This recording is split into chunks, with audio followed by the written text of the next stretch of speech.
Stuff about my sister must be in this one. Why not take stuff back on your parents, too? Must be what you're looking for. Damn. She has pneumonia? Shouldn't you get pneumonia treated, like, right away?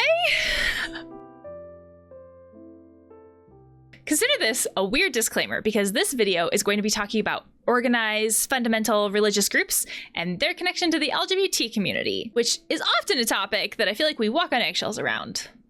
I may not talk about this in the most PR way, but consider this a disclaimer for some of the things that I found myself talking about. Welcome back to Life is Strange 2.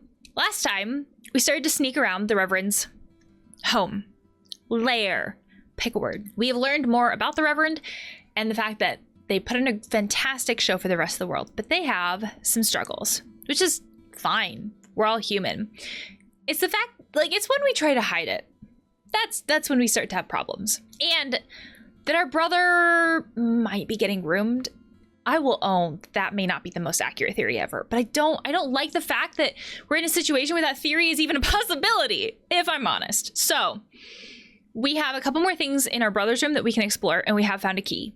Let's get to it. Jacob was in my way before, so I wanted to explore the Bible and Finn's bracelet. The fact that he kept this. No matter what happened, I guess Finn was a real friend to Daniel. Yeah. Or Daniel saw it that way. The Book of Daniel. So much for hot dog, man. Yeah. I was wondering if he was gonna, like, make notes or things like that. So the idea of Daniel in the lion's den, the idea of believing in the Lord no matter what kind of a concept.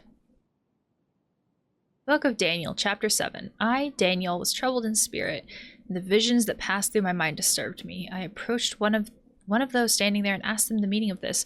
So he told me and gave me the interpretation of these things. The 4 great beasts are 4 kings that will rise from the earth. What is this? Like pestilence? Famine? Whatever. But the holy people of the Most High will receive the kingdom and will possess it forever. Yes, forever and ever. That's not quite the lion's den that I was remembering, but as you do. Please tell me this is a bathroom. Locked, of course. Okay, so this is the same. So Daniel actually does have to go through the Reverend's bedroom to even get to the bathroom. It feels like that could be another power and control thing. Shit. Maybe it opens the other door. Oh! There's 2 rooms with locks then. Excuse me, Jacob. So if Jacob just keeps trying stuff in these rooms, maybe there is something in the closet from before. Never mind. That just doesn't open. I'm really glad nobody came in here while we were just exploring everything. Try the key. Do not just use the fire extinguisher. Also, Jacob, you just teleported. Yes, that's the one. I hope so, because I explored everything. Whoa. Is this her personal archive or something? Yeah. She keeps track of everything in here. All the better to blackmail you with. Stuff about my sister must be in this one. Why not take stuff back on your parents, too? Must be what you're looking for. Damn. She has pneumonia? Fuck! Shouldn't you get pneumonia treated, like, right away? And for what I did, Lisbeth knows damn well she needs medical treatment. That's criminal. She's insane. I wouldn't agree with the insane part, all things considered, with the work that I do. But in some places of the world, that probably is criminal. Like, to know that someone needs medical treatment and to deny it. Even based on religion. Kids have died from that. Look, she has a file on you too. Of course she does, right? I'm sure there's a file on everyone. And see how she really treats her flock. Wow, that's some bitterness. What's all this? Were you, like, sick? Conversion therapy? What the fuck? I don't know what I expected. I don't know why I'm surprised. Fuck, why am I surprised? Oh God, how? Oh, I need to put the controller down. Well, we're doing this. Okay, well, let's get comfy. Let's get comfy. I'll just own that I'm probably not going to talk about conversion therapy and its connections to religion in a fantastic way. This is one of those things where me as a person, I have very strong personal beliefs on this. And usually when I try to talk about things, when it comes to like therapy and general therapy concepts, I try to talk about things with like my therapy hat on, and I try to put my personal beliefs aside. And I tried to talk about this in the most like vague or general way possible. But when we get into things that impact me or have the potential to impact me or that I have very strong personal beliefs on, I have a really hard time doing that. And so I just want to own that conversations about conversion therapy, I can't put on my therapy hat as much because I have those strong opinions on it. Putting that out there. So the way that I talk about this may be stronger, less PC than I've talked about other things. And there's that reason for that. There's that disclaimer. I also want to talk about this in a way that does it justice. I can't believe this is what we're fucking talking about. God. So conversion therapy, I looked at the GLAD website. I don't know if I said that right, because I've never heard it out loud. But conversion therapy is any attempt to change a person's sexual orientation, gender identity, or gender expression. It's super controversial. It is a super controversial therapy that is illegal in a great deal of areas. And because of that, some places that do conversion therapy will not call it conversion therapy. They will call it by other names to fly under the radar, to get past that scrutiny. The GLAD website has a list of terms that some places that do conversion therapy, what they will go by instead of conversion therapy.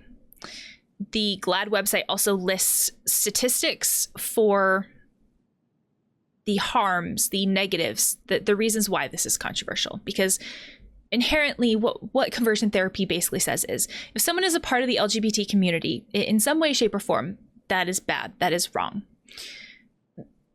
And that needs to be changed.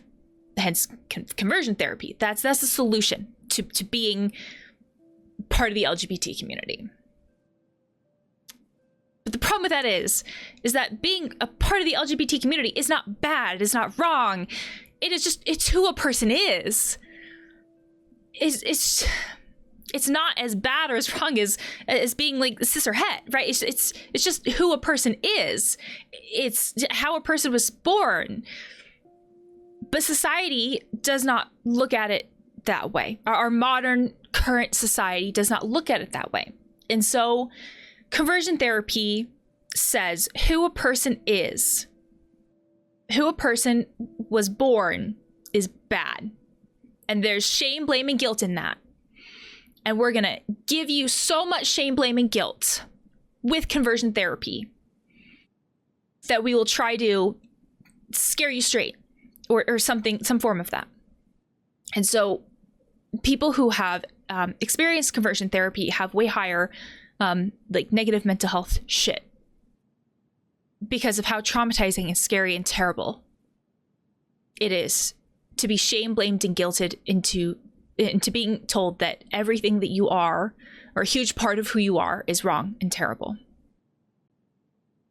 And there's already a lot of that inherently by being a part of a minority group. And then there's all that extra that comes with conversion therapy. So people might experience higher rates of depression or suicide or all those other things.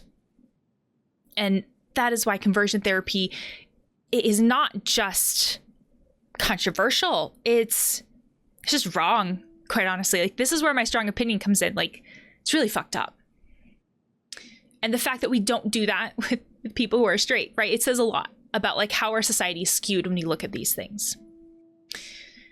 And it's not illegal. in a great deal of areas. It is illegal in some areas, and it's like it's weirdly illegal in some areas too. Like there are some countries have made it flat out illegal. In the United States, there are some states that have said it's flat out illegal, but some states have said it's not flat out illegal. It's only illegal for if minors do it. And that's where some of the, I guess, sketchiness of how these places label themselves comes in. And there is some connection between conversion therapy and religious, especially very strict or fundamentalist or very organized like religious groups. Because oftentimes these religious groups aren't a fan of the LGBT community. And so there is that connection there. And sometimes you have these groups where they're marketed as like camps for kids. Or sometimes there are these groups that are purposefully placed in states where it is legal for kids to have conversion therapy, and people will go across the fucking country to have that, to put their kids in these camps. Or they'll fucking essentially kidnap people to put them in these camps. And it is so traumatic. It's such a terrible practice. It's horrible. And unfortunately, something that I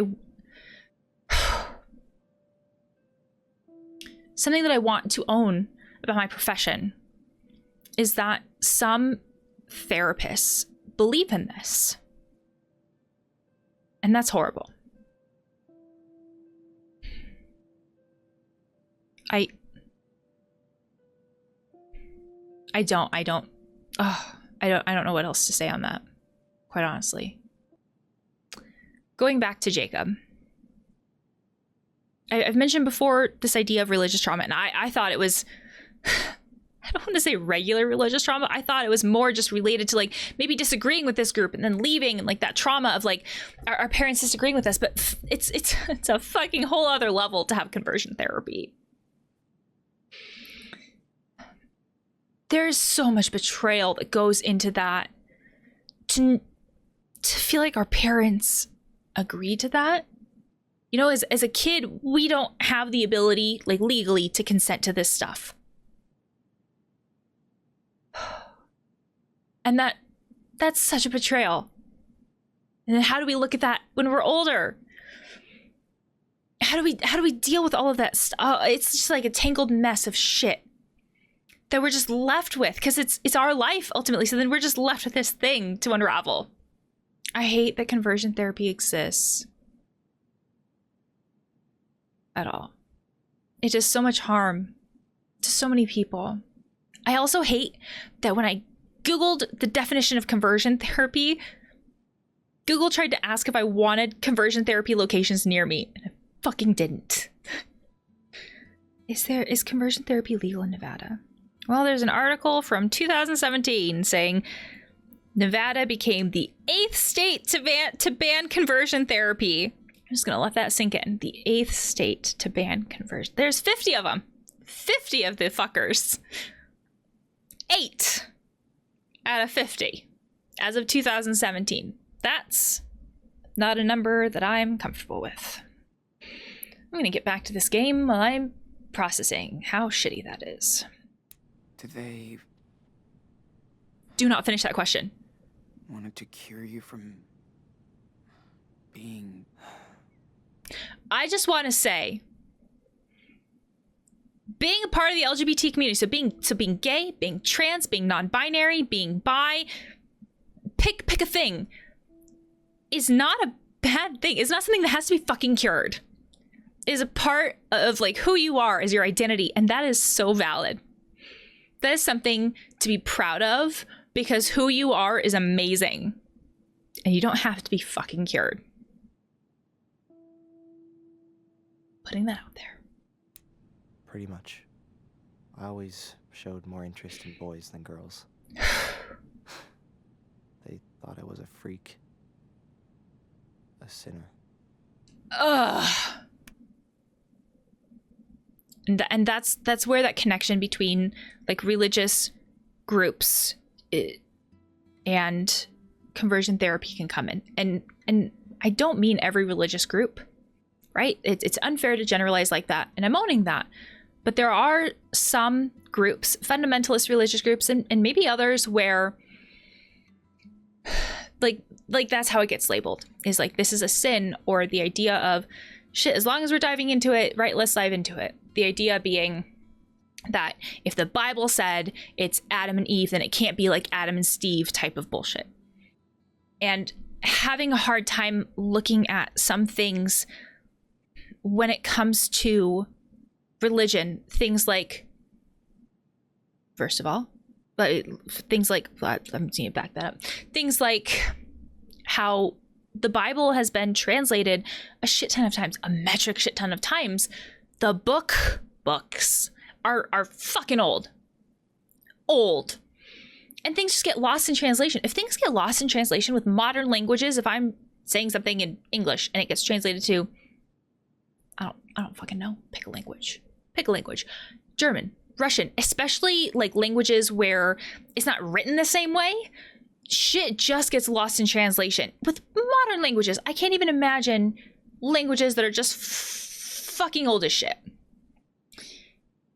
And things just get lost in that. And also this idea that society has changed overall since all that fucking shit in the Bible. Hopefully, we're not stoning people like we used to. I say hopefully, because you know.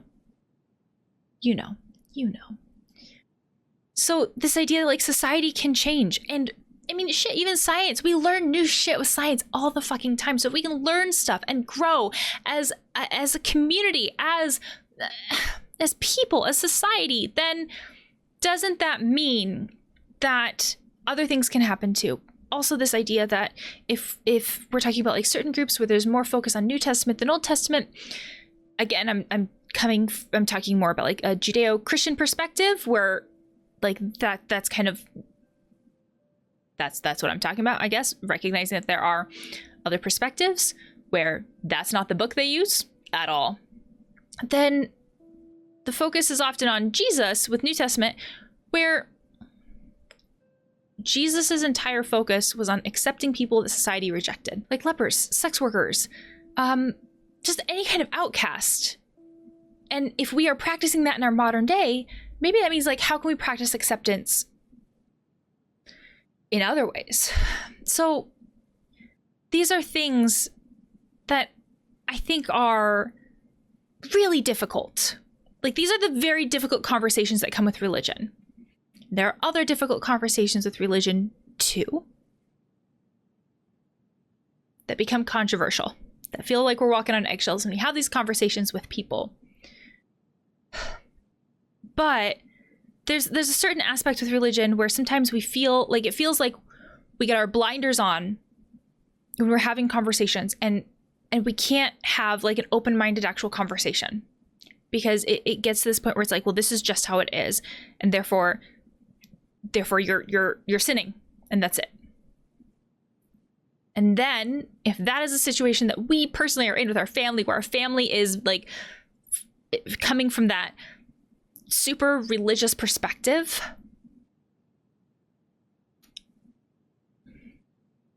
how do we figure out where we fit within that? How do we figure out whether, like, who to be loyal to, our own identity and what we know is true for us, or we're suspecting, or our family and their beliefs, or even beliefs that we honestly may have about ourselves, like our own internalized homophobia or that kind of stuff, which can happen. Like, how do we figure that stuff out? Ran away or tell your parents? Oh, did you tell your parents? Didn't you tell your parents? You kidding? They wanted her to do that. Mom and Dad thought I had a demon inside. So did I. I really did believe I was a sinner, so I thought I had to atone for my sins. How did that go? I shouldn't fucking laugh at that. That's some really fucking dark humor. I just imagine that being said with like the most sarcastic tone of voice, like, oh yeah, And how did that go? Fuck. Oh, God. I mean, yeah, like the parents would be the ones to consent. I mean, no wonder he wants to take his sister away. What sins? Yeah. Atone. For what sins? I don't get how they can preach this kind of crap. I mean, you met Finn and everyone. Are they sinners then? Of course not. I just didn't know different, Sean. If that's all we've been raised with, how do we know? Damn, Jake. After a few years, I was in a really bad place. I tried to hurt myself. Elizabeth was very upset. We had a long chat. She told me I should leave. Go.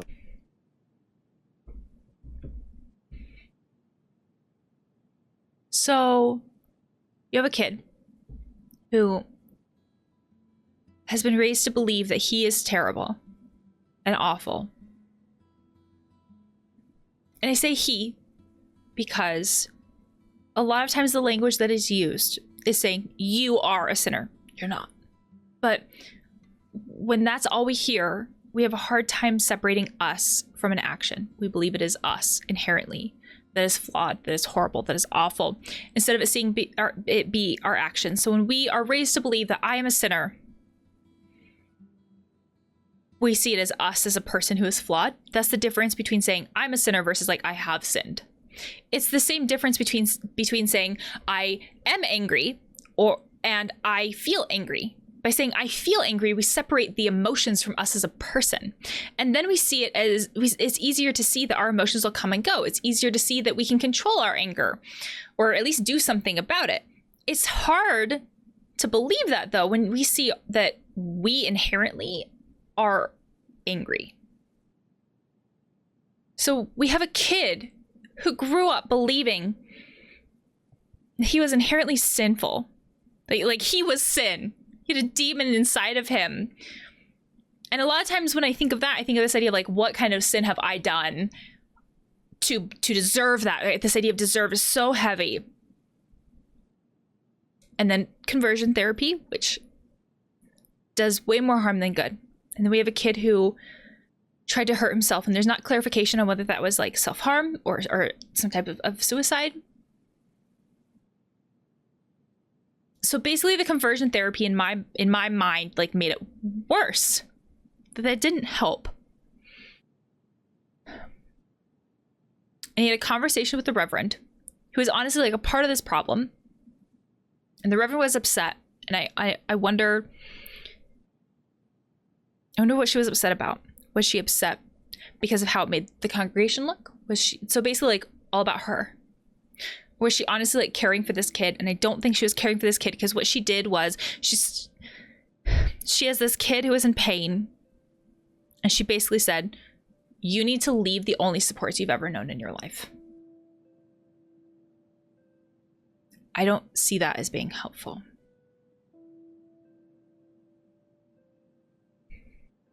See the world and figure things out.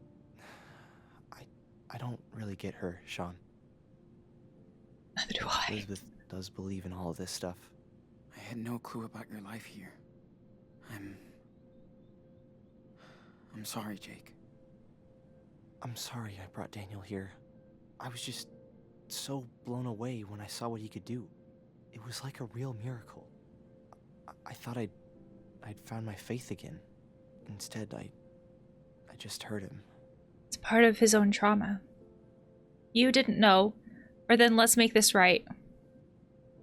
Like, this is his own trauma. His own trauma is that he desperately just wanted to be accepted by his own fucking parents. And if bringing Daniel there, like,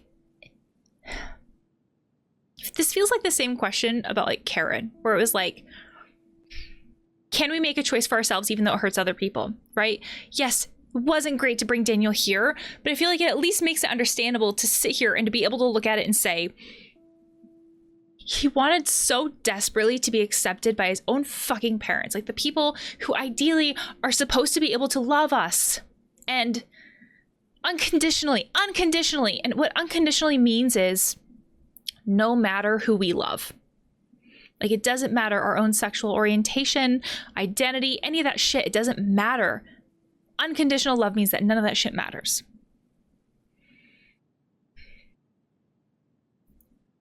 So he brought Daniel back because he felt like his parents' love was conditional.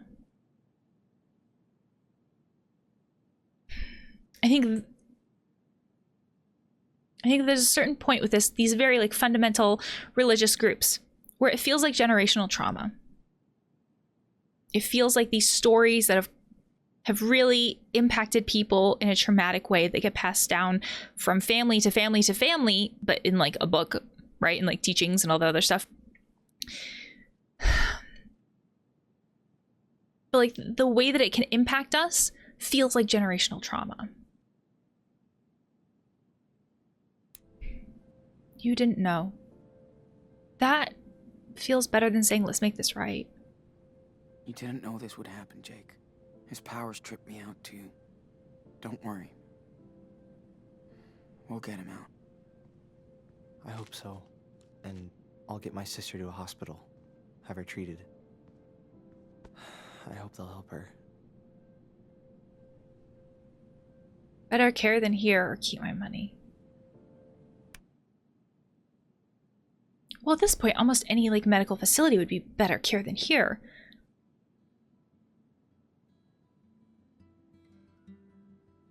Keep my money. These feel like two different ideas. One is like keep the money, like at this point, keep the money to pay for the fucking hospital bill. Because hospital bills in America are a whole other issue. But like, I want a combination choice of both of these.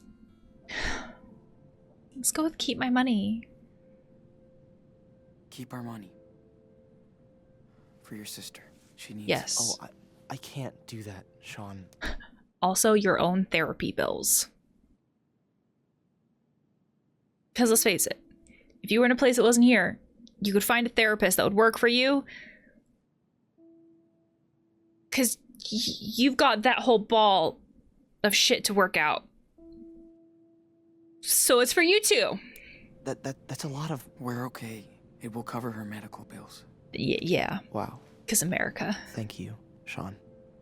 Sean, are you there? Fuck. What's up? You got company. That thug who works for Elizabeth. Fuck! The one with the guns. Files. Doesn't seem to be onto you. This guy is dangerous, Sean. Hey, Trust me. I have a I good know. plan to get him out of your way. He'll give you more time. Just give me the word. Okay or no might be dangerous. Oh my god, my heart cannot handle this. If she's hidden, I guess my thought is that it might be okay. Okay. Oh, damn. Yeah. See what you can do. I will. Get ready. Fuck. Sean, we gotta hide. Now. Closet? Closet. Closet. We're hiding in the closet. Hurry up. I'm hiding. Come on, Sean, we need to hide. I am. Man, if he finds us here, Hide. we're screwed. Jacob, hide. Jacob. Jacob, child, fucking hide. Jacob.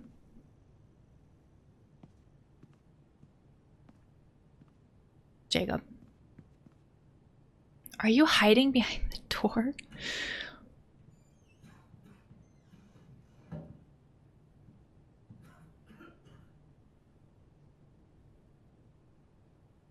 I don't know why I feel the need to be quiet. I don't think that it's actually gonna use my microphone. Weird.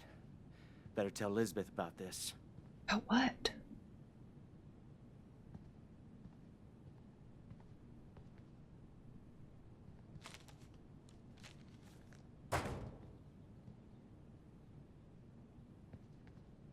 I swear to God, if Karen uses that walkie-talkie right now.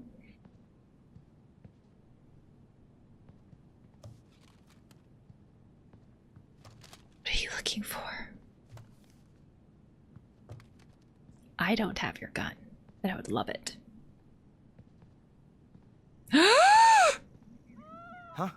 What the fuck is going on? Thank God. I have never been more Sean, grateful Do you think for a it's gotta be Karen Karen? screaming in my He's life. gone. Let's get out of here.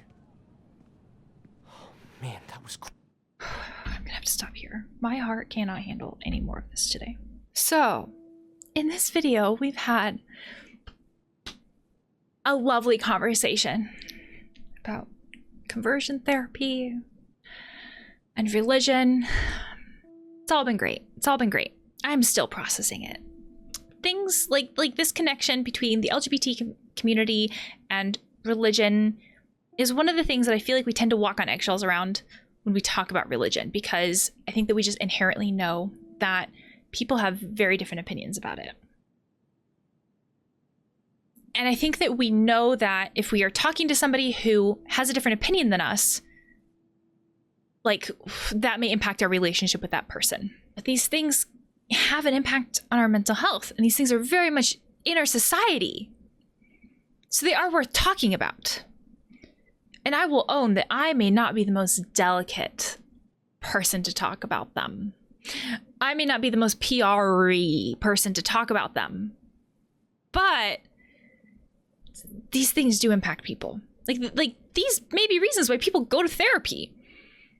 And I also want to put out there that when you're looking for a therapist, it is valid to want certain things. As in, it's totally fine to want a therapist who is a part of the LGBT community themselves or has experience working with the LGBT community.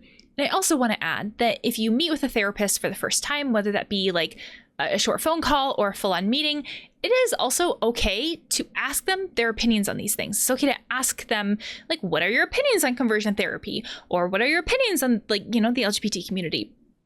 Because your relationship with your therapist is the most important thing when it comes to, like, how successful therapy will be. And if asking these questions will help you determine if you're going to get along with someone or, like, what your relationship with your therapist will be, then asking these questions is fine. Is completely fine. I think that sometimes because conversations like the LGBT community, or like not the community itself, but like about like opinions on it, I guess. I don't know, phrasing on that is weird.